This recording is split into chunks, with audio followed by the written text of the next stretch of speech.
recordatorio. ¿Qué hemos visto? ¿Qué recuerda usted de la última sesión de clase? Que ya es un fin de semana, son 2 fines de semana, ¿verdad? 2 fines de semana. Estas fueron las vacaciones, exactamente. Estas fueron. Ya no nos da vacaciones a nosotros. Sí. ¿Qué recordamos de la sesión pasada? Pues estuvimos viendo los paradigmas en la educación.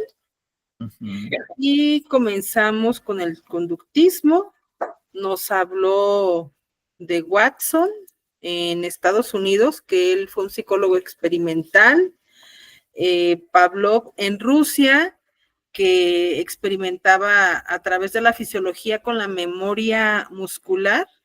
Y pues básicamente la herencia de este paradigma en la educación nos marca que a través de cambiar la conducta en los estudiantes es donde se refleja como el aprendizaje o los logros con ellos.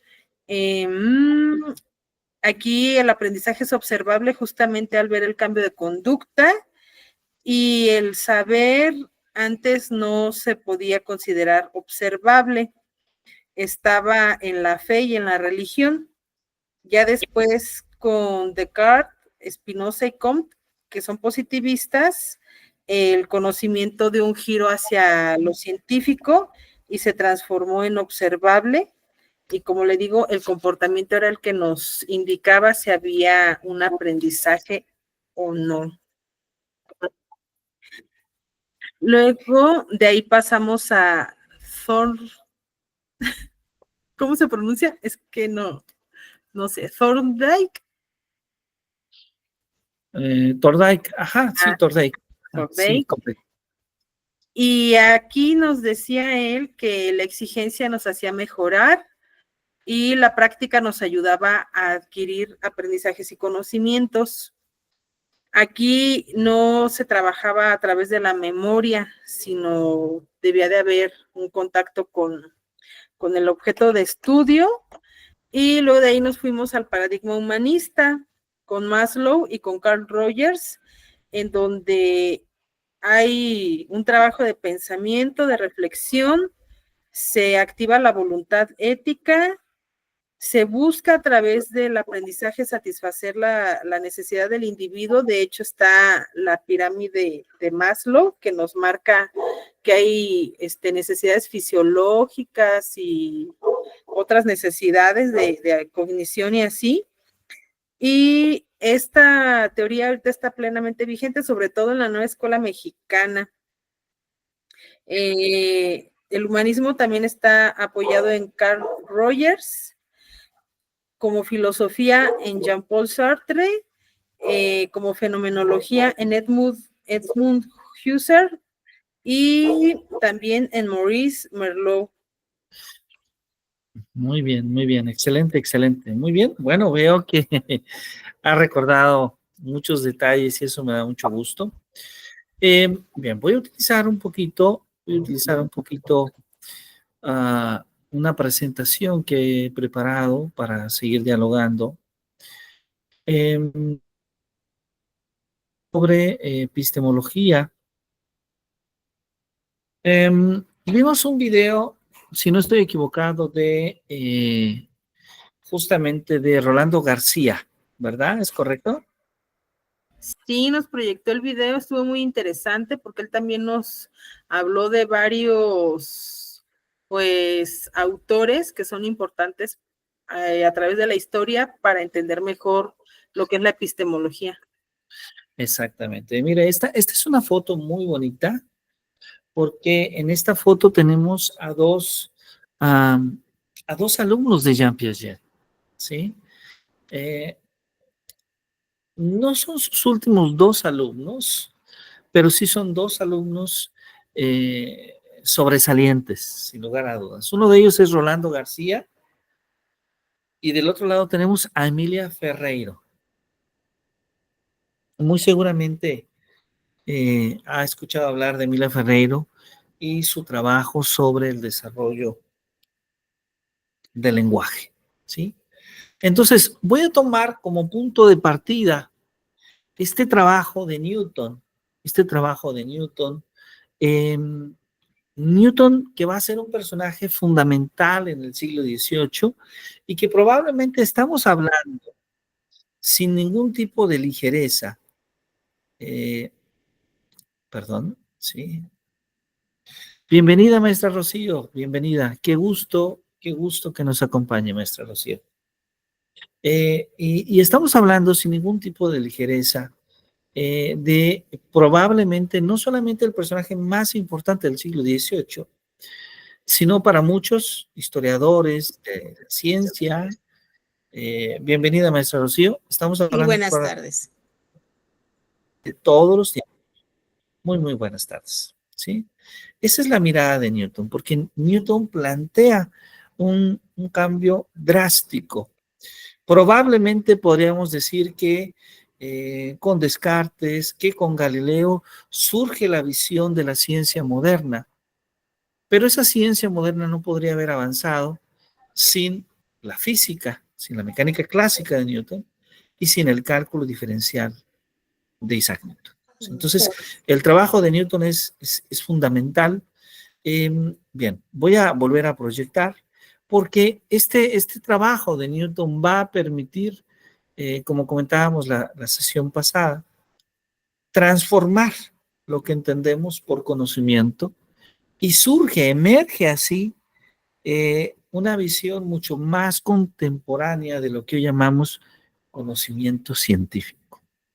Entonces, como lo dice Rolando García, la gran ruptura con la teología se da cuando Newton muestra que las leyes que rigen los movimientos planetarios son las mismas que rigen el movimiento sublunar.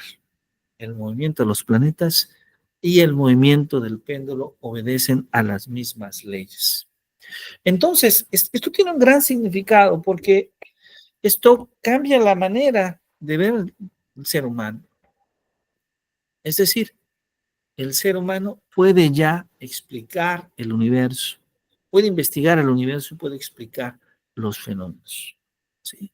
Entonces, en este tiempo hay un renacimiento de la filosofía, hay un renacimiento de las obras de Descartes y la ciencia se ocupa de explicar la ley. La filosofía le dice al científico qué es lo que sus leyes naturales quieren decir. La filosofía, en el campo de la filosofía, aparece Augusto Comte. Y de hecho, a lo mejor, maestra Karen, a lo mejor, maestra Rocío, han escuchado hablar del término positivismo. Sí, del término positivismo. Es decir, hablar esencialmente de este término positivismo, hablar de la ciencia positiva que surge de la filosofía positiva, que propone esencialmente la ley de los tres estados. ¿Sí? Es decir, la humanidad pasa por tres estados teóricos o mentales distintos. El estado teológico o ficticio, el estado metafísico y abstracto y finalmente el estado científico positivo. De ahí proviene el término positivismo. La filosofía positiva de Comte lo que hace es afirmar que este estado científico positivo es el estado de conocimiento y se contrapone a las ideas de Rousseau, a las ideas de Voltaire, porque lo positivo se refiere a lo real, se opone a la búsqueda del esencialismo y desecha la búsqueda de las propiedades ocultas que va a caracterizar el estado metafísico y el estado teológico. Las teorías de Comte es muy importante porque inclusive aquellas teorías abstractas como el fenomenalismo de Kant también pasa a la metafísica. Entonces, Newton es fundamental porque en Newton encontramos el método hipotético deductivo, el uso de la hipótesis y de la deducción para alcanzar la verdad. ¿Sí? Kant y Hume, estos dos empiristas, Kant en Alemania, Hume en Escocia, Kant elabora un sistema filosófico que plantea el conocimiento y la relación entre el sujeto y el objeto. Kant trata de explicar la ciencia, trata de desarrollar soluciones a los problemas filosóficos de su época. Se pregunta si es posible reconstruir la metafísica como ciencia, pero es a él al que debemos estas preguntas fundamentales. ¿Qué puedo saber sobre la metafísica? ¿Qué debo hacer sobre la ética? ¿Y qué me está permitido esperar sobre la religión? Sin lugar a dudas, la contribución de Kant es importante. Él intenta dar respuesta a las preguntas de su época, pero no lo consigue, al menos no lo consigue en un tiempo futuro. Porque después de la obra de Newton, la ciencia o aquello que se llamaba filosofía natural cambia, se transforma. En matemáticas aparecen, por ejemplo, las geometrías no euclidianas. ¿Sí?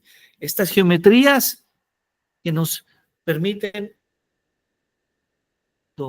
de las formas y del espacio de una manera distinta, no como un plano, sino como como una esfera, como un espacio hiperbólico, como un espacio esférico, como un espacio mucho más complejo. Y entonces, cada una de las soluciones propuestas por Kant no se cumple. De hecho, antes del surgimiento de las geometrías neocludianas, parecía que nosotros afirmábamos que comprendíamos el espacio, pero lo que descubrimos es que no entendemos el espacio, porque el espacio no es solamente euclidiano. La lógica de Aristóteles tampoco logra explicar la diversidad de pensamientos y entonces surge en un pluralismo de lógicas, las lógicas no clásicas. Entonces, parece ser que antes de Kant entendíamos el proceso del razonamiento y ahora resulta que tampoco entendemos el razonamiento. Parece que con Newton entendíamos el espacio, entendíamos el movimiento, entendíamos la mecánica clásica, pero tan solo el siglo pasado, con el surgimiento de la teoría de la relatividad, con los trabajos de Albert Einstein, con el desarrollo de la mecánica cuántica, con los trabajos de Heisenberg, Schrödinger, Dirac, Max Planck y el propio Einstein, pues entonces nos damos cuenta que no entendemos tampoco el movimiento, la energía, el espacio. Entonces entramos en una crisis ciencia y entonces la filosofía especulativa concluye ese periodo de auge. La discusión entonces sobre la teoría de la ciencia se llama y se utiliza por primera vez como epistemología en los trabajos de Bertrand Russell y en la obra de Emilie Meyerson, que ve justamente a la epistemología como una teoría de la ciencia, como una teoría del conocimiento científico. De entonces, al referirnos a epistemología, hablamos de una teoría sobre el conocimiento científico. Meyerson sostiene que una teoría de la ciencia se fundamenta en la negación de la epistemología positivista.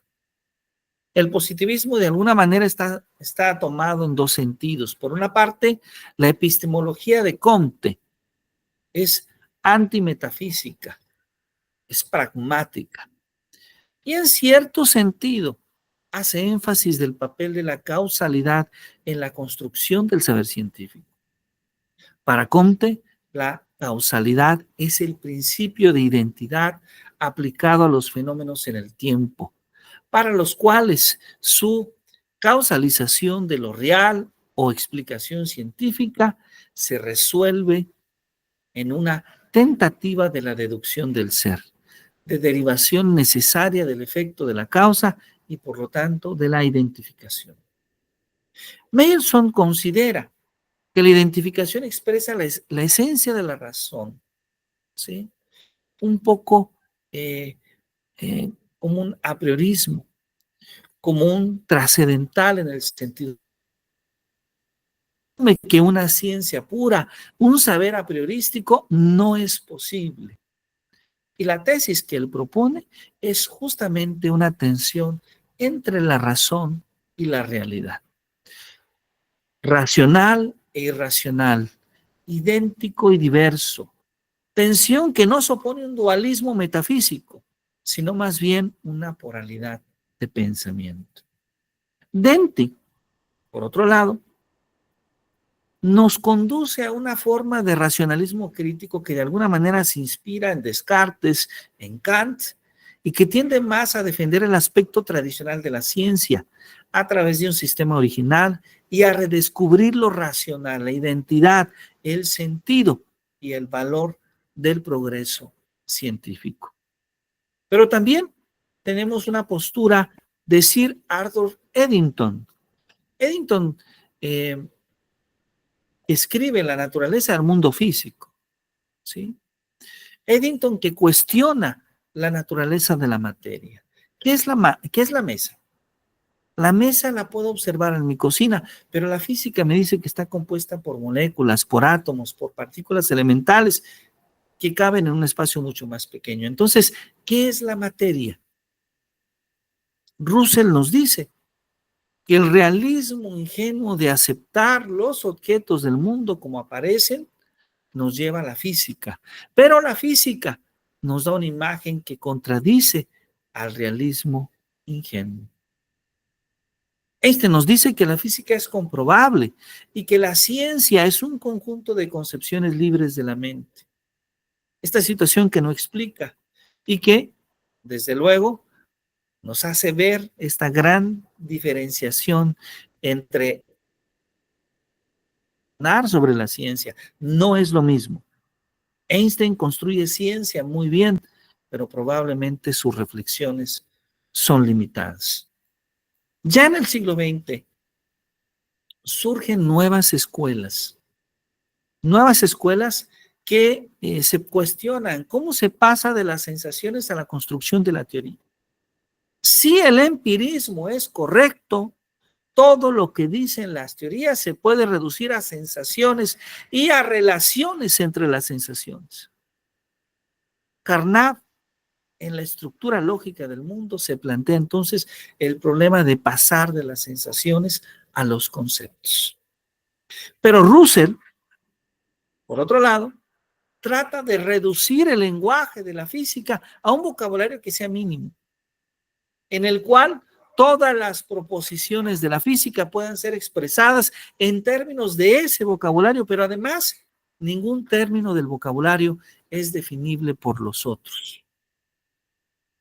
Este vocabulario que tiene referentes directos de las sensaciones, lo que hace es buscar un vocabulario para construir la física.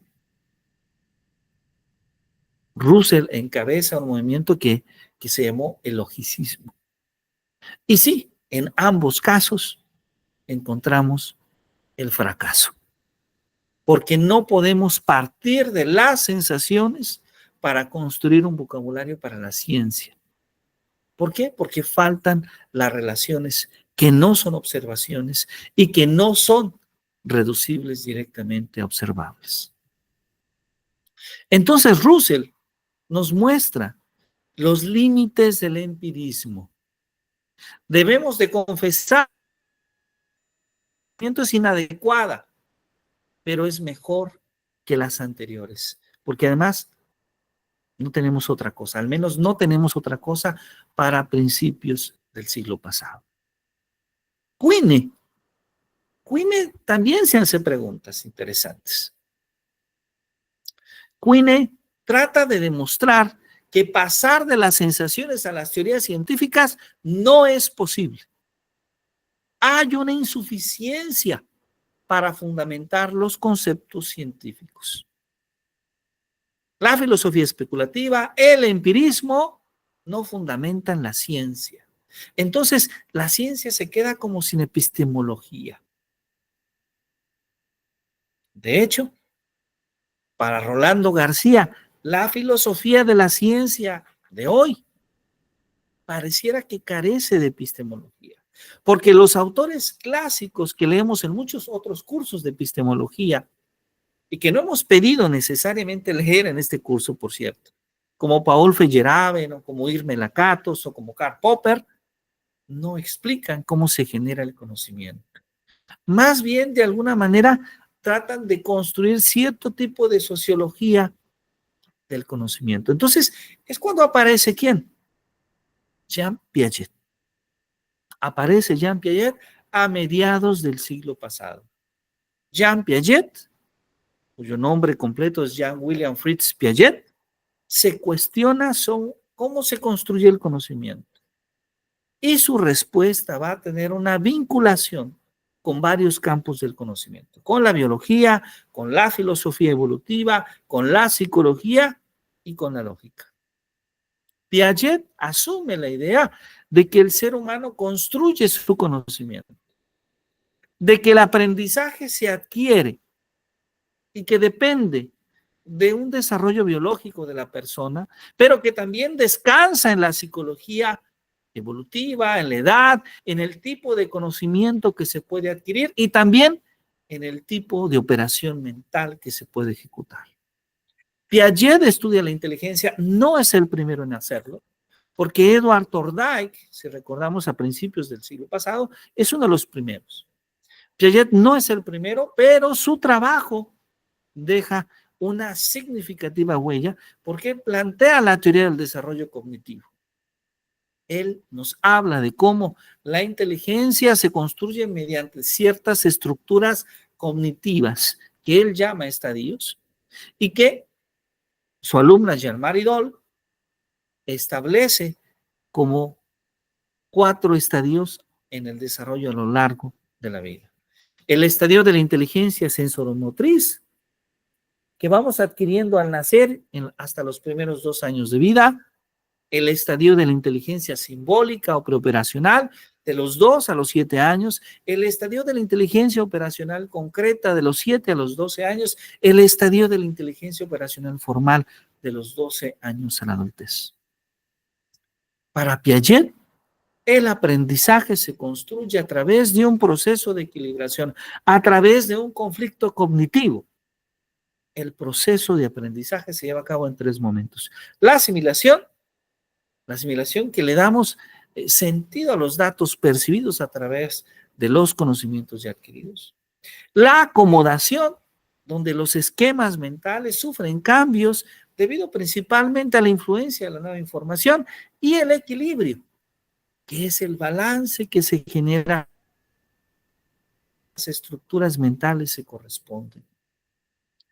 Esto implica entonces que siempre habrá la oportunidad de aprender. El desequilibrio forma parte del proceso de aprendizaje. El error forma parte del proceso de aprendizaje. Esta propuesta de Piaget, que por cierto es la propuesta en la que se forma Rolando García, es la epistemología psicogenética. ¿Sí? Entonces, en esta obra de Rolando García y de Piaget, se estudia cómo se generan los conceptos de los niños y de la ciencia, donde se observa que hay ciertos mecanismos, ciertas estructuras que son comunes. Si renunciamos a los datos de los sentidos, entonces hay cierta continuidad en el conocimiento que inicia antes del nacimiento, ¿sí? El desarrollo de las actividades cognitivas hasta la adultez y que podemos asumir de manera independiente a cualquier postura filosófica. Para Piaget, esto es fundamental. El conocimiento es construcción. Aunque claro, hay críticas. No siempre es claro saber qué es lo que se construye. La forma de organizar las interacciones a partir de las cuales se forma el conocimiento. Conocer es organizar los datos de la realidad y darle un significado. Y organizar es estructurar, pero estructurar es desarrollar una lógica natural, una lógica de entendimiento. Conocer es organizar nuestras experiencias y esa organización es tratar con estructuras. Todo conocimiento surge directamente de la experiencia. Lo que no es verificable de la experiencia no es conocimiento. Entonces, veamos que la misma filosofía, en este sentido, no cumple esta condición. Retrocedemos un poco atrás, porque Piaget desde los años 50, 60, 70, y ahora nos vamos a la tercera década del siglo pasado. Ahí aparece en Rusia Lev Vygotsky, un psicólogo, un neuropsicólogo interesado en hacer una serie de investigaciones sobre el aprendizaje y sobre el conocimiento, que van a ser publicadas casi 30 años después por Jeremy Brunner. El conocimiento se construye en grupo, se construye en sociedad y la cultura y la historia influye en la construcción del conocimiento. Vygotsky nos lo dice, el aprendizaje se da por reestructuración. La persona recibe la información del medio exterior y la va organizando de acuerdo a una correspondencia, la transforma, le imprime significado, la interpreta y este proceso genera cambios en la realidad de la cual forma parte la persona. En este sentido es que podemos explicar la transformación cultural que se va dando a través del tiempo. Entonces, el estudiante cambia sus estados cognitivos a través de estímulos que recibe del medio, pero a la vez revierte cambios hacia el exterior. El aprendizaje se ve como ese proceso de internalización del exterior al sujeto, del exterior al interior del sujeto. Y el tipo de razonamiento que se hace es principalmente deductivo. A través de él se puede comprender el conocimiento como un sistema. Y claro, este aprendizaje efectivo sigue un proceso. Un proceso que inicia con una fase de cúmulos no organizados, esta fase donde se perciben los estímulos sin tener una comprensión completa. Para pasar a la fase de complejos, donde identificamos los datos y donde además le asignamos un significado. Vygotsky considera que en esta fase es cuando se construyen los pseudoconceptos, que están siempre presentes en la adquisición del conocimiento en cualquier etapa de nuestra vida. Para llegar finalmente a la idea del concepto. Este concepto que es cuando se adquiere el significado real y completo de los estímulos percibidos. Vygotsky nos habla entonces que el desarrollo de los seres humanos puede explicarse a través de esta interacción social. El desarrollo consiste en la interiorización de los instrumentos culturales. Uno de ellos, uno de los más importantes, el propio lenguaje, que nos transmite los productos culturales a través de la interacción social. El desarrollo individual no se puede entender sin referencia al medio social en el cual la persona, el niño está incluido. Para Vygotsky, el ser humano desarrolla los procesos psicológicos elementales como la memoria, como la atención, pero también desarrolla procesos psicológicos superiores, algunos rudimentarios como el desarrollo del lenguaje oral y otros avanzados como la lengua escrita y la comunicación. Los procesos psicológicos superiores se desarrollan en los niños cuando estos se incorporan a la cultura. Entonces, bajo esta mirada, Las interacciones sociales y las formas de mediación semiótica son la unidad de análisis de base sobre la cual se explican los procesos de subjetivación individual. Es así que diferentes experiencias culturales producen diversos procesos de desarrollo. Esta es justamente parte de la mirada de Vygotsky. Y por cierto, esto que estamos platicando aparece en un libro que publicamos hace un par de años que se llama justamente Epistemología, Conocimiento y Creencias, donde tratamos de hacer un análisis sobre el origen del conocimiento, sobre qué tipos de conocimientos existen, pero además cómo podemos validar que cierta información, que cierto saber es conocimiento. Entonces, el conocimiento tiene raíces biológicas, tiene raíces cognitivas, tiene raíces neurológicas. Y vean, ¿a qué llegamos? A que no hay una definición precisa de conocimiento. Es decir, sabemos que el conocimiento existe, pero no sabemos exactamente qué es.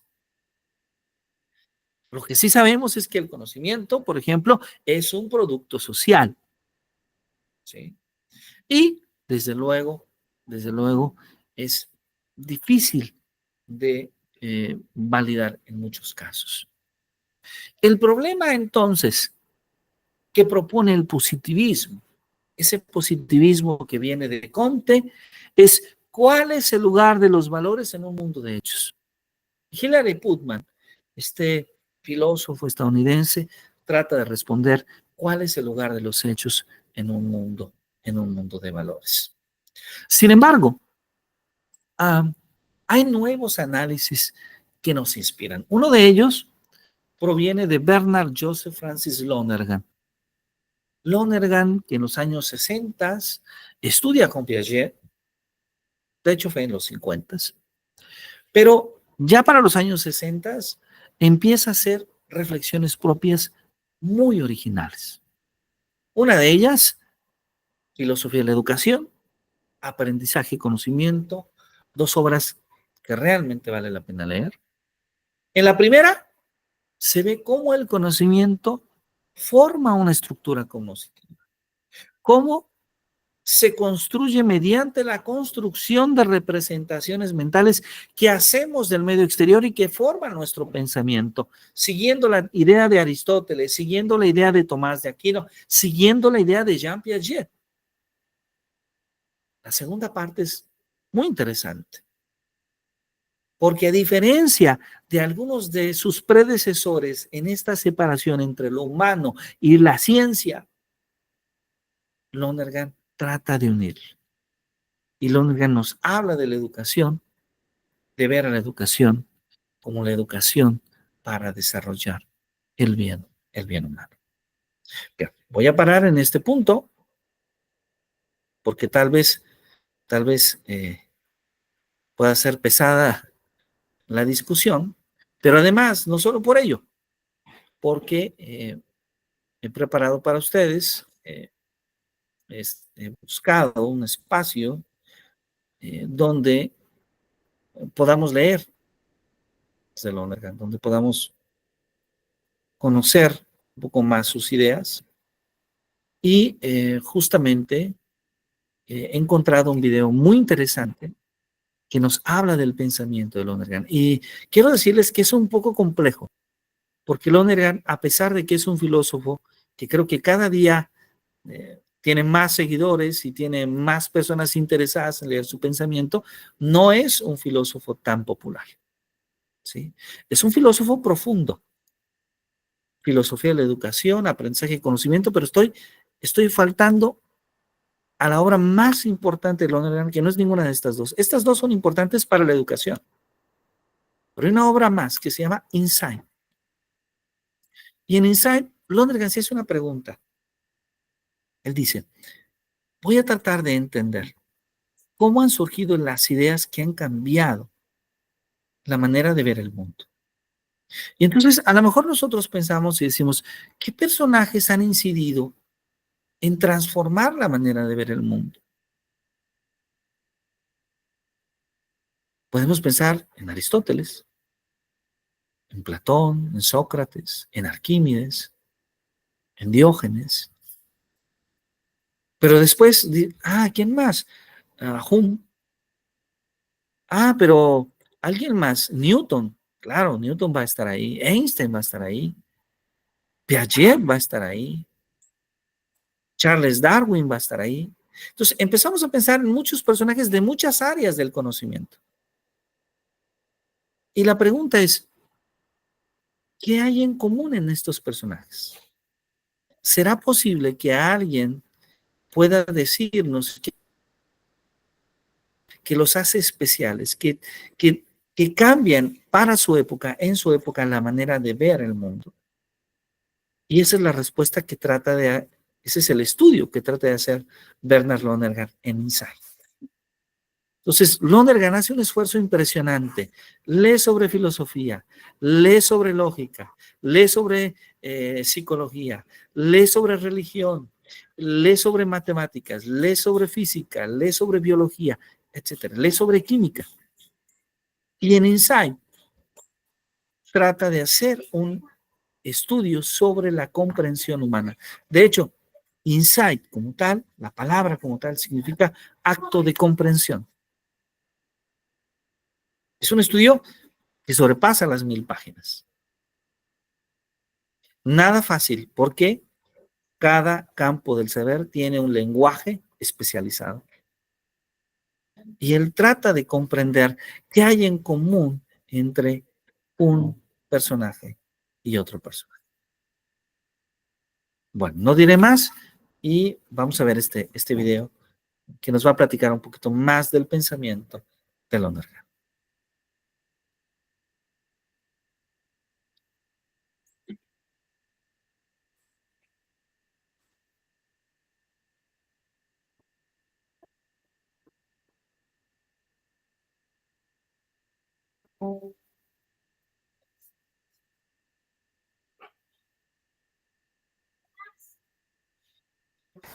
¿Qué tal? ¿Cómo están? En esta ocasión nos acompaña nuevamente el doctor Francisco Galán, que si ustedes se sorprendieron con este tema del nuevo realismo, pues resulta que hay otro tema que todavía maneja mucho mejor, que es Bernard Lonergan. Doctor, muchas gracias por aceptar esta entrevista.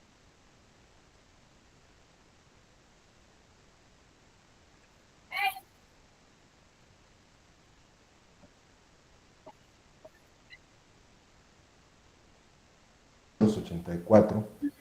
Él era canadiense y fue sobre todo un teólogo dogmático. Él fue profesor de teología dogmática en la Universidad Gregoriana de Roma. Él le tocó enseñar los tratados de Cristología y sobre todo el tratado de Trinidad, que es uno de los tratados más importantes de la teología.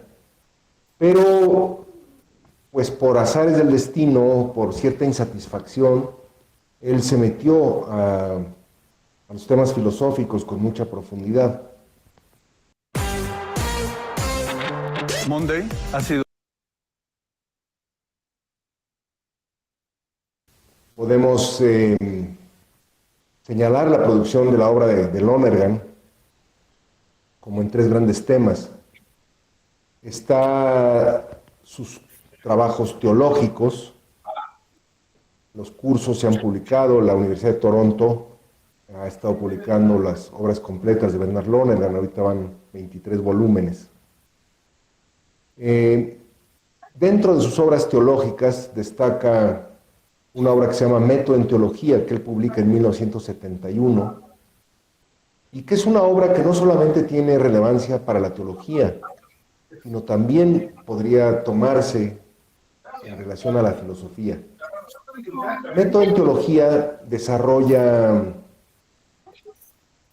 cómo se incorpora el tema de cómo se incorpora lo histórico con lo sistemático. Cuando nosotros estudiamos filosofía, si estábamos en una tradición sistemática,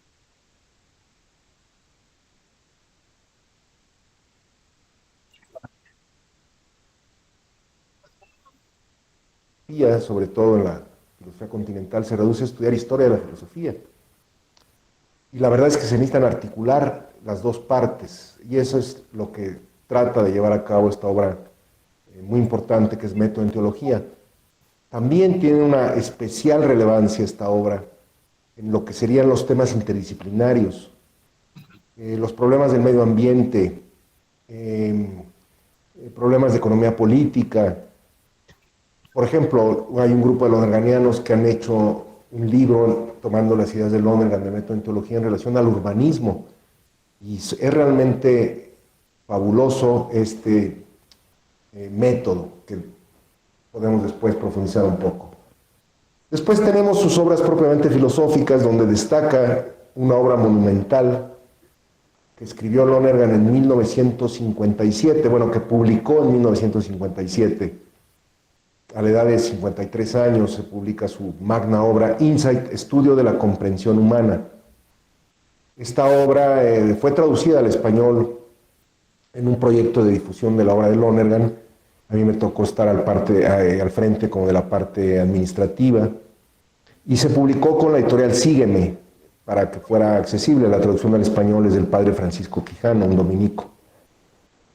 Insight es una obra relevante sobre todo para la teoría del conocimiento.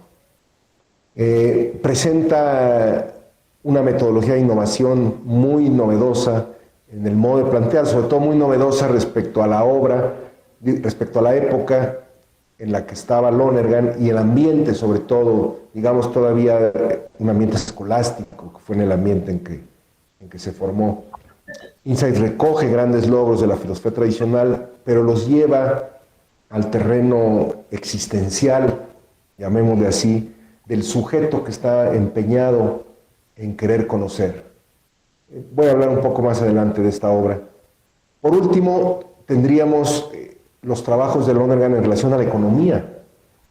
Lonergan se ocupó de la economía por los años 40, preocupado todavía por el impacto de la gran crisis económica de los años 30, de finales de los 20, los años 30, y cómo personas de muy buena voluntad trataban de intervenir en la economía sin que se tuviera un conocimiento adecuado de ella. Entonces Lonergan llega a darse cuenta de que no se pueden hacer como juicios éticos o recomendaciones de tipo ética si no hay un conocimiento de la economía, pero le parecía a Lonergan que como estaba la economía no estaba entendiendo exactamente las variables claves. Y este tema de la economía fue el último tema del que se ocupó, poco antes de su muerte, ya retirado de la Universidad Gregoriana. Él estuvo como profesor invitado en el Boston College, y ahí es donde se ocupa de los temas de economía. Entonces tenemos las obras teológicas, donde destaca, como decía, Método en Teología. Tenemos las obras filosóficas, donde destaca Insight. Hay varios cursos que Lonergan dio presentando Insight. Uno de ellos, por ejemplo, en las obras completas, es un curso que da en 1958 en Cincinnati, que se llama Topics in Education. También en la Ibero, en este proyecto que se tenía de difusión de la obra de Lonergan, también se publicó. Aquí se publicó como Filosofía de la Educación, y es una obra muy, muy importante, esta Filosofía de la Educación, en relación a Insight. Hay otros cursos de este tenor que dio dando a conocer la obra de Insight.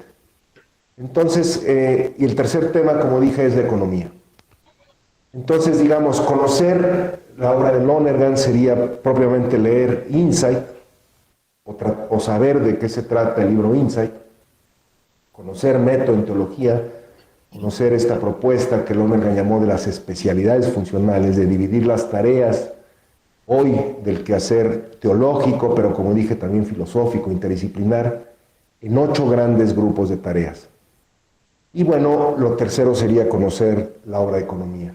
Eso sería el núcleo. Como se ve, pues es un pensamiento complejo, difícil. El libro Insight, que es el primero que tiene uno que abordar, es un libro de 800 páginas, de alrededor de 800 páginas, dividido en 20 capítulos. El libro trata de hacerle 3 preguntas al lector. Después, en una entrevista, digamos, Lonergan señaló que este libro trata de que el lector responda a 3 preguntas. ¿Qué es lo que uno hace cuando conoce uno? La segunda pregunta es, ¿por qué esto que uno hace es conocimiento y no otra cosa? Crear un currículum vitae no es tarea fácil.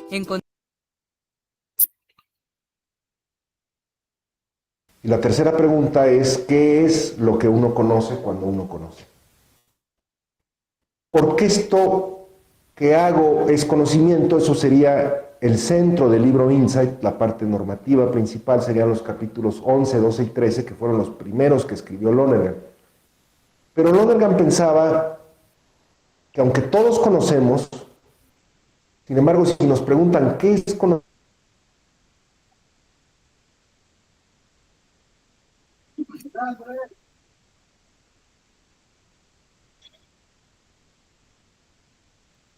luego los que estudiamos filosofía, cuando nos preguntan qué es conocer, como que tenemos la tendencia a caer en un cierto conceptualismo, a hablar de autores y no propiamente de lo que sucede en nosotros cuando conocemos. Por eso, esta primera pregunta es, ¿qué es lo que tú, lector, haces cuando conoces? ¿Qué es lo que yo hago cuando conozco? Y Lonergan, que venía de la escolástica, como dije, trata de hacer un cambio en la manera de contestar esta pregunta, que no se involucrara propiamente lo que se llamaba la psicología de las facultades, hablar del entendimiento, el entendimiento agente, como hablaban los escolásticos, no porque le pareciera que estaba mal, sino porque le parece que eso no estaba a la altura de las exigencias, sobre todo de un pensamiento concreto, de una fundamentación que no fuera meramente conceptual, sino que involucrara al propio sujeto perplejo, como dice él, luego en la maraña de tantas filosofías, que no encuentra su propio camino. Lonergan quería que el lector encontrara esos fundamentos en él mismo. Lonergan propone en estos primeros 10 capítulos, que es una especie de preparación a los capítulos 11, 12 y 13, que como dije son los centrales del libro Insight, Lonergan propone que el lector se dé cuenta de que conocer es un conjunto de operaciones que él hace. Ver, tocar, oír, oler. Por ejemplo, oler es algo que no le damos mucho peso. En Occidente más bien se ha destacado la idea de que conocer es ver, y claro que cuando vemos conocemos, pero hay un dominio muy grande, como señalan otros autores, por ejemplo Heidegger, de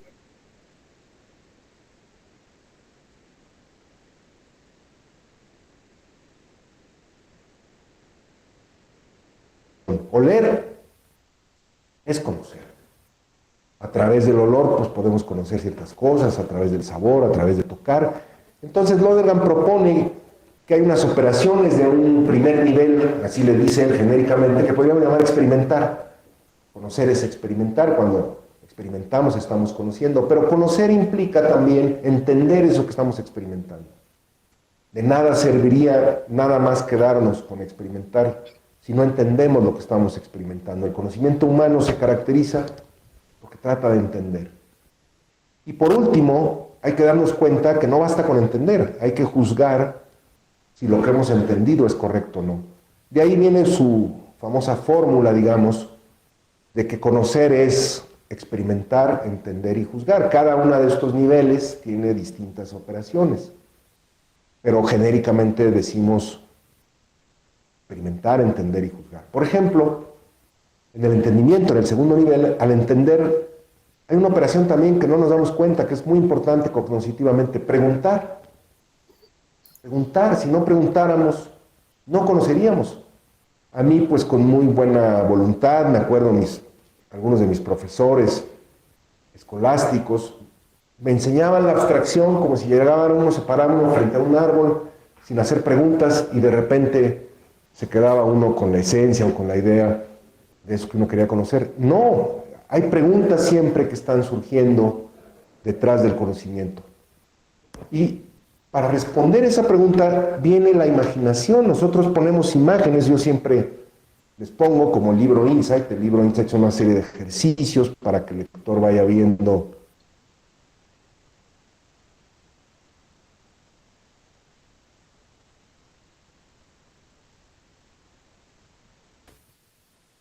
que en la pedagogía de él lo que es muy importante es entender lo que es entender. Si conocer es experimentar, entender y juzgar, conocer el conocimiento es experimentar lo que uno experimenta, entiende y juzga, entender lo que uno ha experimentado al experimentar, entender y juzgar si lo entendido es correcto o no. Pero en su pedagogía, él ve que la mayor dificultad está en entender bien lo que es entender. Entonces dedica una serie de ejercicios para que el lector se dé cuenta de que hay diversas maneras de entender. Para que el lector se dé cuenta, por ejemplo, de que entender no es tomar fotos. Eso lleva a un problema irresoluble en el conocimiento, que lo planteó como tal Descartes. A ver, si yo estoy encerrado en una especie de cuarto y me llegan unas fotos del exterior, el problema es, bueno, ¿cómo sé si mis representaciones, si mis fotos corresponden o no a eso que está allá afuera? Pero eso es una idea equivocada, porque entender no es tomar fotos, porque, repito, entender no es ver. ¿Qué es entender? Bueno, pues para eso le pone una serie de ejercicios diferentes, por ejemplo, ejercicios de tipo matemático, donde el lector claramente se puede dar cuenta de si ya entendió o no entendió. Yo a los alumnos siempre les digo que son spirituovics, son estos como puzzles, ¿verdad? De qué letra sigue, qué número sigue después de estos, donde claramente uno se da cuenta de si ya entendió o no. Nunca más tendrás que pincharte el dedo para medir.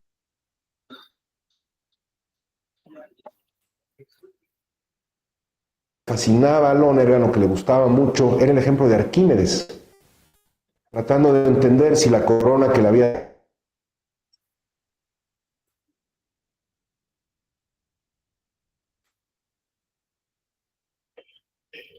tema que pues todos nos los enseñaron en la secundaria. Cuando se pone uno con los alumnos a verlo, ahí se da uno cuenta de el daño que nos hace esa educación conceptualista, de que queremos como recordar palabras y no nos damos cuenta de la importancia, y ahí está bien el título del libro, de lo que es tener insights. Insights es cuando dice uno como Arquímedes, eureka, ya se me prendió el foco, ¿verdad? Nosotros coloquialmente decimos, ya me cayó el 20. El padre Armando Bravo, uno de los traductores de Lonergan, no del libro Insight, pero de las otras obras, él traduce, por ejemplo, chispazo inteligente. Chispazo inteligente. En la portada se decidió del libro Insight, se decidió dejar la palabra Insight, como está en inglés, aunque luego se preste equívocos, porque luego la gente cree que se trata de una mirada adentro. Y Insight es eso, es esa experiencia, la experiencia también que tiene alguien cuando está tratando de componer algo, y a veces insight se puede traducir como inspiración, intuición, ocurrencia. Y Lonergan pone primero estos ejercicios matemáticos, porque en ellos es muy fácil, repito, entender si ya entendió uno o no entendió. Desgraciadamente en filosofía, como estamos con las palabras, luego estamos en el seminario de textos, y pues nadie se le ocurre decir que no entendió a Hegel. Todo el mundo se ha hecho un rollo tremendo, que ya entendió, que no sé qué. En los congresos todavía ni ha explicado a alguien, ya lo están criticando, lleva 2 minutos, y como si no has entendido, pues cómo. Entonces esos ejercicios matemáticos tienen esta gran ventaja de entender con precisión lo que se entiende.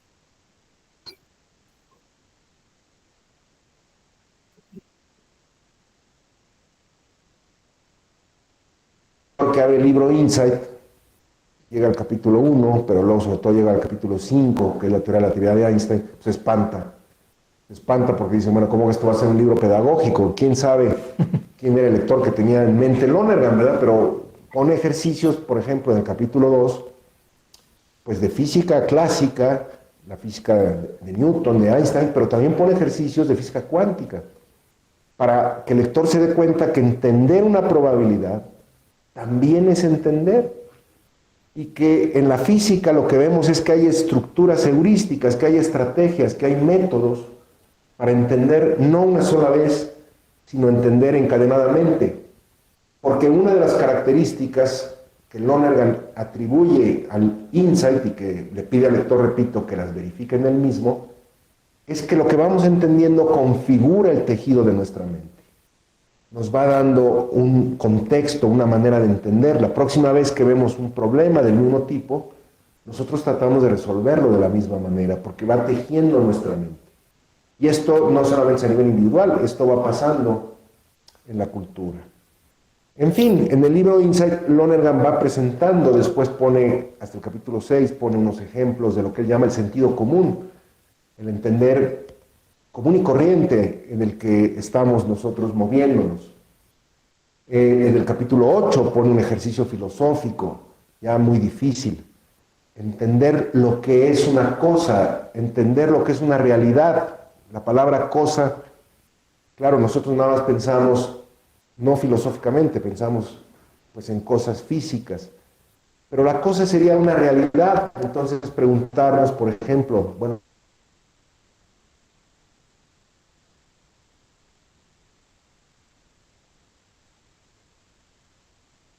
cerebro, bueno, es una sola realidad, son dos realidades. Dentro de las cosas, dentro de la realidad hay realidades. Nosotros tenemos, por ejemplo, el hemisferio izquierdo y el hemisferio derecho, diferente. Nosotros, en fin, es un clásico ejemplo del entender filosófico. Y esos son los primeros 8 capítulos. Después Lonergan pasa a analizar lo que es entender el juicio.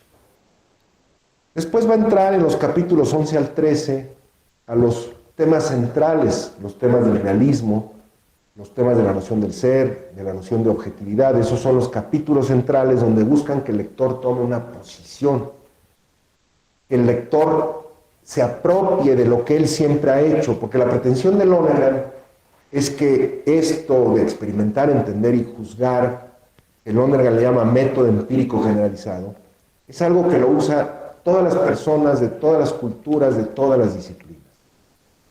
La manera de hacer preguntas, eso es diferente de una disciplina a otra, de una cultura a otra, aún dentro de una disciplina. Nosotros podemos ver en la historia de la física que hay maneras de preguntar que van a llevar a maneras de entender que no siempre existieron. Pero lo que sería absolutamente común a todos los seres humanos es que tendríamos que emplear esta base. Necesitamos experimentar, necesitamos tener datos, necesitamos entender y luego necesitamos juzgar si lo entendido es correcto o no. Por muy inteligente que sea uno, no porque ya entendió uno, eso es así. Por eso uno pasa a este tercer nivel de operaciones conscientes cuando se pregunta, ¿de veras es así? ¿De veras esto que yo ya entendí es así o no es así? Y entonces viene esta parte medular de entender lo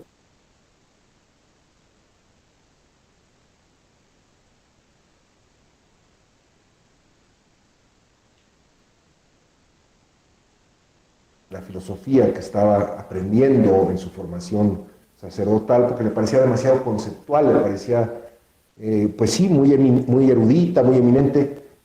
Un libro que le marca profundamente es el libro del cardenal Newman, el ensayo para contribuir a una gramática del asentimiento, donde justo para Lonergan sería uno de sus maestros, porque si todos nosotros hacemos esto al conocer, no es nada raro que esto lo hayan dicho muchísimos autores, no solamente Lonergan. Lonergan pretendía que con su libro Insight no tenía ninguna originalidad, sino que solamente estaba poniendo en un solo marco lo que habían dicho muchos autores. Por ejemplo, el epígrafe del libro Insight está tomado de Aristóteles, del De Ánima de Aristóteles, que nosotros necesitamos imágenes para entender. Sin imágenes no entendemos. Y lo que hace el profesor cuando llega a clase es poner imágenes, pero el profesor no puede entender por el alumno tiene que entender. También toma, por ejemplo, cosas de Platón, cuando Platón dice que conocer es recordar, lo que quiere decir es que de alguna manera en nosotros ya está esto que nos va a llevar al conocimiento, pero no como una idea que ya sabemos, sino como la orientación. Lonergan le llama el deseo puro de conocer, y eso lo liga a la noción de ser. Una cosa son las ideas, las teorías que nos vamos formando acerca de lo que es, que son fruto de insights, como todas las ideas, pero otra cosa es una orientación que nadie nos enseñó, que nadie le enseñó al niño a hacer preguntas y de repente se ve al niño haciendo preguntas. Y al principio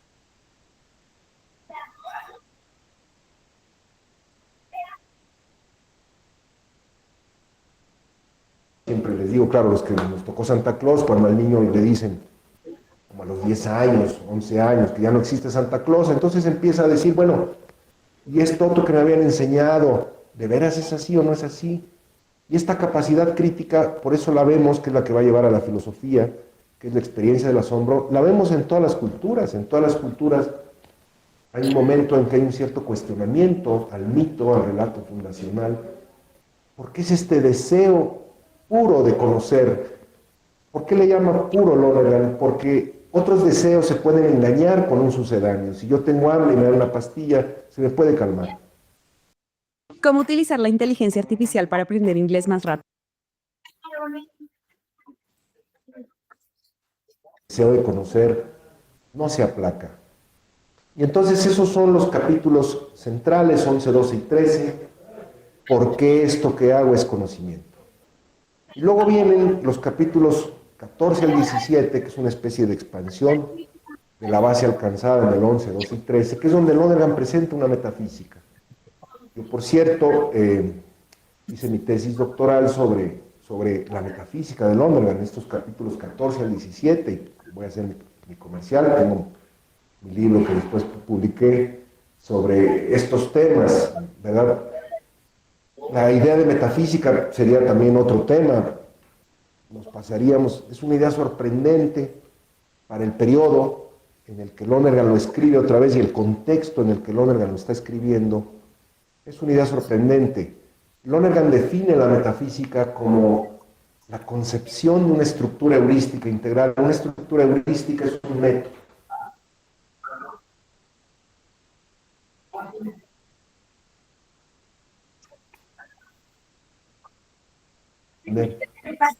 Porque la realidad es compleja, la realidad no se presta a una única manera de entender.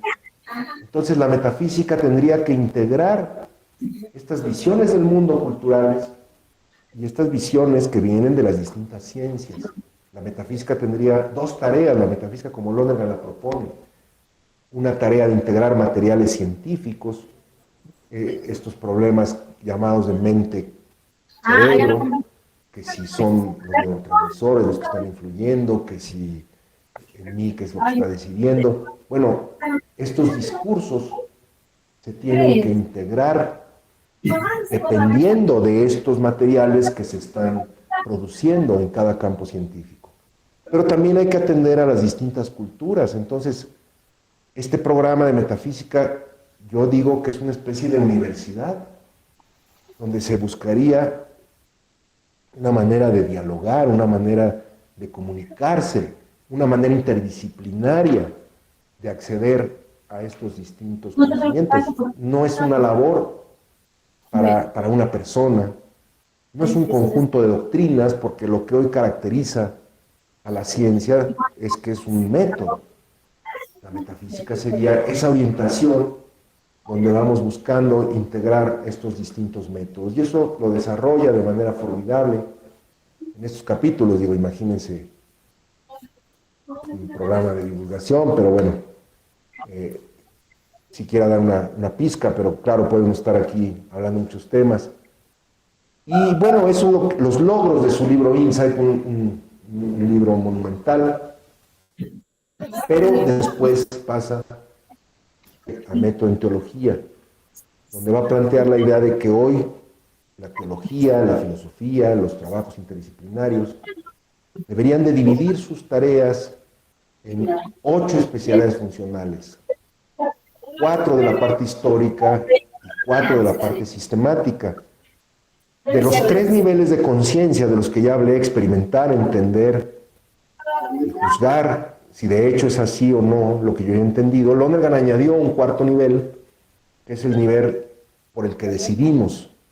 Es el nivel en que nos preguntamos qué es lo que debo hacer, qué planes se me ocurren, a ver, estudio esta carrera, no estudio esta carrera, y es valioso o no es valioso.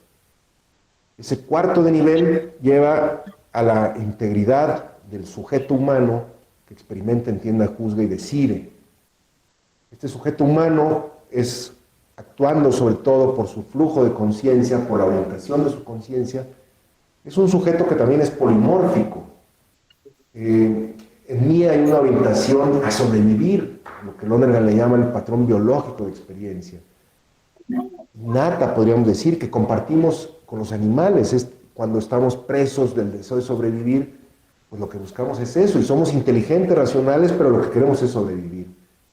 Pero también hay una orientación práctica que nos lleva a la vida diaria, a los problemas del mundo diario, a solucionar de la mejor manera los problemas del mundo diario. Y en la orientación práctica también está el patrón dramático, cuando me preocupo de que me reconozcan, de que me aprecien. Y está también el patrón estético, cuando uno goza de la experiencia misma. Y eso es parte del sujeto, de la subjetividad, y es lo que Lonergan llama el polimorfismo de la conciencia humana. Yo soy varios sujetos, y todos son parte de la riqueza de...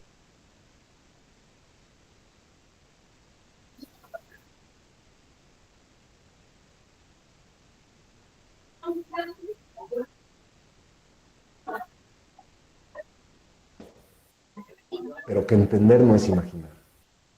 Entonces, desde el capítulo 5 del libro Insight, Teoría de la Relatividad de Einstein, Lonergan dice, hay que cortarnos el cordón umbilical de la imaginación. Si nosotros seguimos pensando que las partículas subatómicas son pelotitas que andan ahí moviéndose y que el salto cuántico es una pelotita, otra pelotita, no estamos entendiendo. Si nos quedamos con la idea de que el espíritu, el alma de la que hablaba Aristóteles, es una especie de vapor, de fuerza, pues no estamos entendiendo, nos estamos imaginando, pero no estamos entendiendo. Y entonces Lonergan propone en Método en Teología que esos niveles de conciencia trataran de reorientarse de acuerdo al patrón intelectual de experiencia y el patrón que nos llevara a las decisiones, al valor moral. Y eso es lo que va a constituir el eje de sus 8 especialidades funcionales, 4 ligadas con la historia y 4 ligadas hacia la orientación al futuro. Cuando hacemos historia de la filosofía, nuestra mirada está hacia una conversación que nos precede. Pero cuando hacemos filosofía sistemática, cuando nos preguntamos qué es la inteligencia, qué es la libertad, la orientación no es que dijeron. Eso que dijeron nos debe de servir hacia adelante, hacia el futuro. Yo por eso escribí un artículo que se llama Volver al futuro. En filosofía me acuerdo la impresión que me causó, ya me van a empezar a fallar la memoria y los nombres que se me atoran, pero bueno, vino este gran literato a un festival de la Ciudad de México y señaló cómo en las humanidades hemos caído en una nostalgia del pasado, donde pensamos no solamente que no va a haber otro Shakespeare, decimos, bueno, el clásico como Shakespeare pues ya está en el pasado, sino incluso decía él que no va a haber otro gran comentarista, que el gran comentarista de Shakespeare ya se hizo, cuando en la física están más bien con la mirada en el futuro. A finales del siglo XIX se pensaba que la física ya había llegado a un cierto dominio de los temas, y caray, todo lo que viene, y entonces viene este asombro por conocer, bueno, en humanidades, los filósofos especialmente, deberíamos de recuperar este deseo de conocer, este asombro, este respeto al misterio, a lo que Aristóteles llamaba la admiración, que nos lanza hacia la aventura de tratar de entender, de comprender. Pues bueno, esto es un breve esbozo de la obra de Lonergan. Sí, doctor, me gustaría preguntarle por qué, siendo tan importante el pensamiento de Lonergan, no es tan conocido. ¿Tiene alguna explicación? Pues en su época, digamos, tal vez sonaba muy en su contexto escolástico, lo escuchó en la Gregoriana, en sus cursos de teología, allá por los años 60, 61.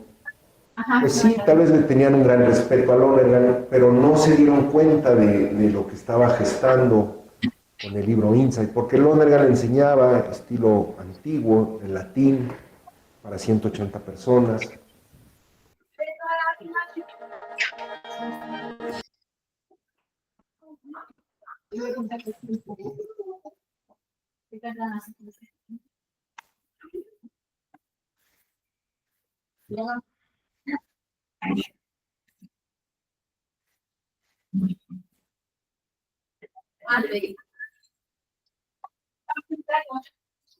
Donde fue recibido, pues sobre todo entre jesuitas norteamericanos, en jesuitas irlandeses. También tuvo impacto, desde luego, en Canadá. Pero como que se ligó mucho al ambiente católico. Claro que Lonergan fue un teólogo católico, pero no se alcanzó a apreciar su libro Insight. No creo que no llegó a tener el impacto en el gran público filosófico, que sería deseable. Yo creo que de ninguna manera es una obra del pasado, me parece que es una obra, por ejemplo, lo que acabo de explicar de la metafísica, me parece que está más vigente que nunca. Entonces, bueno, hay escasa difusión de su pensamiento, pero hay muchos centros lonerganianos muy serios, con gente muy dedicada, con muchas oportunidades. Está en la Universidad de Marquette toda la obra de Lonergan en línea, están las entrevistas, los materiales gráficos, ya están las collected works. En español, yo me imagino, también tuvo cierta repercusión Método en Teología, fue más o menos conocido. No se ha llevado a la práctica por el cambio que implicaría las propuestas que está haciendo. Si quisiéramos, digo, por ejemplo, yo mi dificultad ahorita el video, ¿cómo expongo en 15, 20 minutos? Pues lo que Lonergan escribe en 800 páginas, para que no...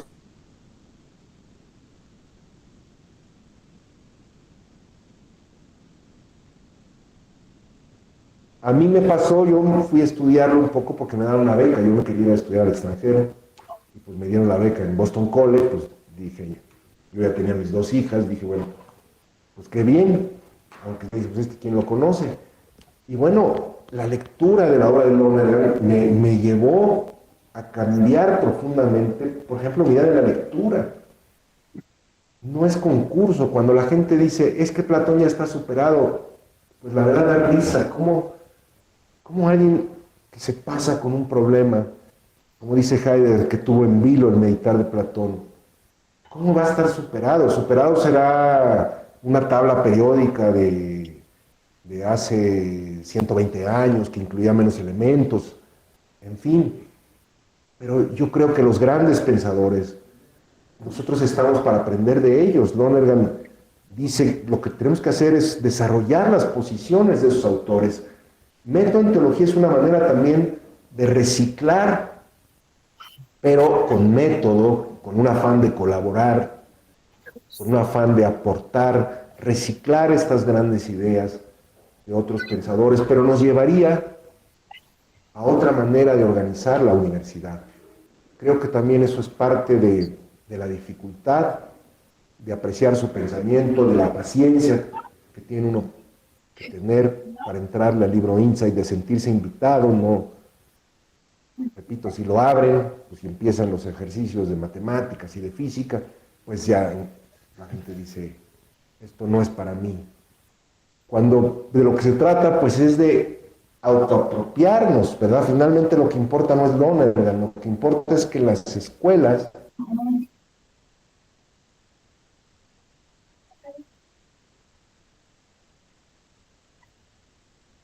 a Pablito. La autoapropiación es que el niño, el joven, el preparatoriano, al escuchar la filosofía, al escuchar a Aristóteles, descubriera ese deseo profundo de conocer que hay en él, que descubriera el tamaño de él. Porque es verdad que no vamos a salir de nosotros mismos, pero es verdad, como dice Heráclito, que nunca hallaremos los límites de nosotros mismos, no importa la dirección que sigamos, porque tan profundo es nuestro logos. Y eso es parte de lo que me parece fascinante de Lonergan. Por eso el tema no es tanto si se conocen o no las ideas de Lonergan. Lo importante, me parece, es trabajar en esta autoapropiación intelectual, valoral, en esta apertura del horizonte, a veces en este cambio de horizonte, en este ensanchar horizonte. ¿verdad? La obra de Lorna por eso tiene unas consecuencias enormes en la educación. Yo siempre hago el chiste de que el profesor Flecha Roja, ya ven que los camiones Flecha Roja dicen primero muertos que llegar tarde, el profesor Flecha Roja dice, acabo el temario, entienda quien entienda. No importa, no les ve las caras a los profesores, a los alumnos, claro. Es obvio que no han entendido, y el profesor, sí, a veces ni el profesor ha entendido, ¿verdad? Como decía bien hoy, pues para lo que le pagan, quieren lo que piense, pues no, a veces ni han entendido. Pero uno se da cuenta cuando el alumno ha entendido. Y entonces cuando el alumno entiende, uno no le está enseñando Platón, Aristóteles, ¿no? Uno le está enseñando Pablito a Pablito. Me parece que esa es la aportación finalmente central. Lonergan se mueve en un talante que llamaríamos existencial.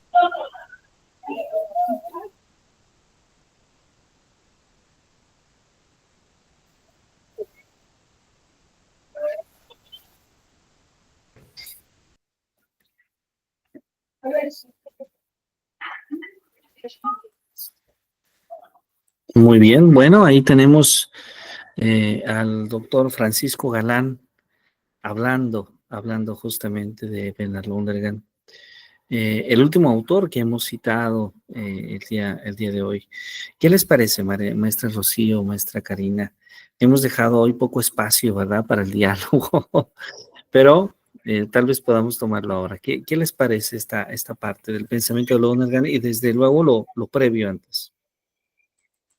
Bueno, a mí de manera muy personal lo que me agrada es algo que dijo el doctor Francisco Galán, es que de cada pensador debemos quizá nosotros mismos apropiarnos de aquello que consideremos importante, ¿no? Que podamos transmitir para estas nuevas generaciones. Insisto, no son temas, porque yo quise mi vale de libros, quise comprar un libro sobre epistemología de la educación y no había nada. O sea, me dijeron, no hay nada, así es de que me dieron otros libros y dije, no, entonces no.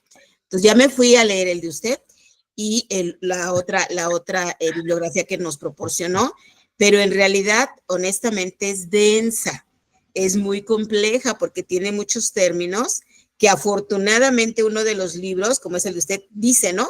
Los términos, y entonces ya cuando uno se tiene que regresar, revisar el término y decir, ya sé qué quiso decir, ¿no? Se pierde mucho tiempo, pero yo creo que hay una riqueza muy, muy buena porque nos permite entender de manera muy poquito más clara lo que nos está mandando de mensaje, pues la persona que lo escribe, ¿no? El pensador. Y creo que realmente, pues necesitan meterse de lleno, ¿no? 800 páginas son, pues muchas páginas con una gran cantidad de términos, pero que creo que cada una tiene como lo que le llaman los pies de página, que nos remite a de dónde fue tomado, cuándo fue tomado, cuáles son las páginas de consulta, y pues se ve que cuando se escribe un libro, pues no nada más de enchilamesta, ¿no? Sino que hay atrás todo un acervo de información y toda una ayuda de otros personajes que permiten que un libro pueda ser rico en información, ¿no? Pero creo que lo hace de una manera muy agradable, ¿no? Muy agradable el doctor. Sí, así es un trabajo muy, muy interesante. Y bueno, creo que Lonergan nos lleva a una pregunta que sería probablemente la pregunta de cierre de nuestro seminario, ¿verdad? No hemos hablado del trabajo final, pero el trabajo final va a ser algo breve, sencillo, pero a lo vez no sencillo. A ver, breve, porque no pedimos escribir demasiado, pedimos escribir 2 cuartillas. Algo que si nosotros decidimos tomar nuestra computadora, podremos escribirlas, ¿qué será? 15, 20 minutos. Pero el valor no será la longitud. El valor de las cuartillas será la reflexión, ¿sí? ¿Qué vamos a reflexionar? Vamos a tratar de contestar qué es el conocimiento, ¿sí? Que es la pregunta central de la epistemología. Ahora, hemos visto varios autores. Uno por allá, otro por acá, otro opina esto, otro opina lo otro. Y entonces, después de leer varios autores, la gran pregunta es, ¿qué camino elijo yo? Ahora, no estamos casados con un autor, ¿sí? Lo que tenemos que cuidar es que ese autor no se contradiga. Por ejemplo, si elijo 1, 2 o 3 autores, que estos autores no se contradigan, por una parte. Y por otra parte, ¿cuál es mi elección? ¿Cuál es la mirada con la que yo me siento satisfecha, con la que yo me siento satisfecho? ¿Sí? Porque finalmente Kant puede tener su opinión y sus razones, ¿sí? Lonergan puede tener su razón y sus opiniones. Hegel puede tener su razón y sus opiniones. Aristóteles, Platón, Sócrates, Piaget, Vygotsky. Pero ¿cuál es mi razón? ¿Cuál es mi definición de conocimiento y cuáles son mis razones? Y mis razones en qué se apoyan, ¿verdad? Ahí es donde aparecen los otros autores. Bueno, yo creo en la idea de Descartes, la idea de Spinoza. Bueno, está bien, pero ¿por qué crees en esas razones? ¿Por qué defines el conocimiento así? ¿Sí? Entonces, no buscamos un trabajo extenso, buscamos un trabajo breve, pero con una reflexión propia. ¿Sí? Este es el trabajo final justamente del seminario. Maestra Karina, adelante. Sí, yo quiero comentarte lo que estamos revisando el día de hoy. Me llama mucho la atención que hacen mención de la metafísica, de la física cuántica, porque pues son ya parte como más de nuestra actualidad, sobre todo la física cuántica, y pues la física cuántica está muy apegada a lo que es la metafísica, y me llama la atención lo que nos dice el ponente sobre las concepciones que debemos de ir teniendo acerca de lo que nos rodea o lo que nos compone, ya ahora que hemos pasado por un proceso de conocimiento como más formal. Y me hacía mucha mella lo que dice, no pensar en el alma como un humito o un polvito, ¿no? Sino realmente qué conozco yo acerca de lo que es cada cosa que me rodea, que me compone, y pues nos invita como a tener ya un pensamiento más formal acerca de nosotros y nuestro medio ambiente. Y eso se me hace muy interesante. Claro, eso es muy interesante. Ahora, esta es la mirada de Lonergan. Si esto mismo le preguntamos a un empirista, él no va a estar de acuerdo, ¿sí? Porque va a haber alguien que decir, ¿cómo me hablas de metafísica y me hablas de física? No, esto es terrible. No podemos, hemos luchado por separarnos de la metafísica. Hemos luchado por construir conocimiento científico y separarnos de la magia. Pero va a haber alguien que diga, oiga, pero es que usted me está diciendo mal, porque la metafísica no es magia. En fin, ahí está el cuestionamiento. ¿Cómo nosotros nos definimos? ¿Cómo definimos el conocimiento? Pero sobre todo, ¿cómo justificamos esa definición de conocimiento que damos? ¿Sí? Una reflexión breve, pero propia. Eso es lo importante, una reflexión propia. ¿Sí? Una reflexión propia que nos permita comprender y tomar una postura, ¿sí? Porque finalmente parte del compromiso del investigador es postura, ¿sí? No siempre estamos satisfechos. Si no estamos satisfechos con ninguna postura, pues entonces podemos crear nuestra propia teoría, que eso es un poco complejo, ¿verdad?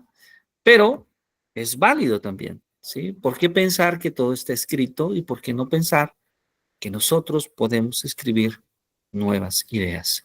Esa es una parte importante. Y en esto que cerró el doctor Francisco Galán tiene mucha razón. De repente hay una gran tendencia de las humanidades a citar el pasado. Y el pasado es importantísimo, pero a veces no queremos ver nuevas ideas, no aceptamos con facilidad nuevas ideas. Y la ciencia probablemente ahí ha avanzado, porque la ciencia decide no detenerse. Sí, la ciencia valora el conocimiento de Aristóteles, pero resulta que su teoría sobre el origen de la vida, es incorrecta. Pero resulta que su teoría sobre la gravedad es incorrecta. Pero resulta que su teoría sobre el papel que juega la Tierra en el sistema solar es incorrecta. Es decir, es valiosa. Pero no nos detenemos en Aristóteles. Seguimos. Y bueno, la epistemología habla de la ciencia, ¿sí? Tratamos de construir una teoría del conocimiento científico, ¿sí? Pero debo decirlo, que no toda la epistemología de la educación es epistemología, ¿sí? Porque, para cerrar la sesión del día de hoy, tendríamos que decir que hay una teoría del conocimiento. El conocimiento tiene muchas raíces. Una raíz es científica, pero también el conocimiento emerge de la cultura. También el conocimiento emerge de la historia de los pueblos. Y eso también es conocimiento, aunque no sea conocimiento científico. Bueno, la educación toma en cuenta todo ese conocimiento, ¿sí? Entonces, ahí ya hay una separación entre la teoría del conocimiento y la epistemología. ¿Por qué? Porque la epistemología trata de ser, sí, una teoría del conocimiento, pero solamente del conocimiento científico. Mientras que la teoría del conocimiento, en lo general, incluye al conocimiento científico, pero incluye también a otros tipos de conocimiento. El conocimiento religioso, axiológico, también es un tipo de conocimiento. Desde luego, no es científico, pero también es válido. Ahora, hay fenómenos muy complejos. Ramanujan, uno de los grandes matemáticos de principios, por ejemplo, los años 30 del siglo pasado, creador de casi 200 teoremas matemáticos extraordinarios, creía que los teoremas se los dictaba una diosa hindú. Y ahí tenemos la complejidad del ser humano, porque está haciendo conocimiento científico, conocimiento matemático de primerísima calidad, pero su creencia es religiosa. Y para esto, el filósofo tiene una explicación. Bueno, es que una cosa es la ciencia y otra cosa es la creencia en la que nosotros asumimos para crear ciencia. De hecho, Newton creía que el lenguaje de la física era el lenguaje de Dios para explicar los fenómenos de la naturaleza. Desde ese principio podemos decir Newton hablando de ciencia, pero también Newton en la fe. Un cuestionamiento fuerte. Entonces, el ser humano complejo, ¿sí? Maestra Rocío, adelante. Sí, yo tengo una pregunta, ahorita me surgió como una inquietud. ¿Qué tanto la inteligencia artificial puede llegar a dañar una gran información del pasado, ¿no? Porque ahora que tuvimos la oportunidad de hacer el cuadro, pues realmente sintetiza una gran cantidad de información. Quizá deja de lado muchas cosas, ¿no? Pero también creo que no siempre nos debemos ir directamente a ellos, ¿no? Sino irnos a la fuente original. Y eso es lo que hacen muchos de nuestros nuevos estudiantes, ¿no? Que ahora ya no cortan ni pegan, sino que ahora además se van con IA y eso es lo que es todo, ¿no? Entonces, yo la pregunta que hay es, ¿qué tanto daño nos puede hacer cuando uno como profesor no indaga, ¿no? No indaga en este tipo de información que nos llegan a dar, ¿no? Sí puede ser algo peligroso. Puede ser algo peligroso porque, a ver, gran parte de la IA, de la inteligencia artificial, se basa en las bases de datos existentes. Pero las bases de datos existentes pueden tener errores, y pueden tener errores graves, ¿sí? Que son tomadas como punto de referencia para la construcción de la información. Yo diría que la IA no produce conocimiento, produce información. Y requiere de una discriminación del ser humano para saber si parte de esa información tiene sentido y cumple con la condición de ser conocimiento. El gran problema es que el ser humano está perdiendo la capacidad de discriminar. Porque particularmente los estudiantes creen que ya eso es conocimiento. Entonces, hay una gran diferencia entre ir al libro, a la biblioteca y leer y hacer tus propias notas, tu propia reflexión, a pedirle a ChatGPT o pedirle a otra inteligencia artificial como la de Google que te diga, que te informe. Hay una gran diferencia. Y yo creo, no está mal el uso de este segundo, pero requiere siempre de un proceso de indagación y de selección, a lo que nosotros llamamos un curado de información, para elegir información que realmente tenga sentido y sea útil. Muy bien, pues bueno, yo espero que hayan podido disfrutar esta sesión. Yo la he disfrutado. Y bueno, vamos a llevarnos este ejercicio de tarea. Vamos a tener una semana para escribirlo. Pues ahí está esta invitación. Maestra Karina, adelante, por favor. A eso iba mi pregunta, ¿cuál es la fecha de entrega para nuestro escrito? Vamos a tener una semana y yo les pediría que lo compartiéramos en el grupo de WhatsApp en formato PDF, ¿sí? Finalmente, la fecha límite es exactamente de hoy, en 8 días, con la intención de compartir nuestra reflexión sobre el conocimiento con nuestras compañeras. Esa es la intención de ponerlo en el grupo, ¿no? De que sea válido. Bueno, voy a ver cuál es la opinión de Karina, cuál es la opinión de Rocío, cuál es la opinión de Blanca. Es decir, cada quien con su propia propuesta, cada quien desde luego tiene una justificación distinta, porque vamos a defender nuestra propuesta, ¿sí? Muy bien. Bueno, pues entonces yo les agradezco muchísimo.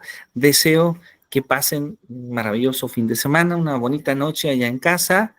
Y pues bueno, ha sido un gran placer saludarles de nuevo. Nos vemos muy pronto y que tengan una muy bonita noche. Igualmente, doctor. Muchas gracias, igualmente, doctor. Una pregunta. ¿Nos puede decir cuál es el siguiente seminario que vamos a tener? Claro que sí. El siguiente seminario no va a ser impartido por su servidor, ya por fin, es justo. Siempre es un gusto escucharlo. Gracias, es justo que descansen. El siguiente seminario es el seminario, ahora les digo, de tecnología para la docencia, ¿sí? Es muy probable, esto no es un hecho, pero es muy probable que sea la doctora Natalia Bustos Carrillo quien comparta con ustedes. Generalmente ella da este seminario, solo que ella tuviese algún problema de agenda, no sería así, pero es muy probable que la doctora Natalia esté con ustedes el siguiente sábado. Pues va a ser un gusto. Bueno, pues muchísimas gracias. Que pasen una muy buena. Doctor, gracias. Hasta pronto. Igualmente, que descanse, doctor, como siempre nos sorprende. Gracias. Un gran placer. Hasta luego, que descanse, nuestra Karina. Bye. Buenas noches.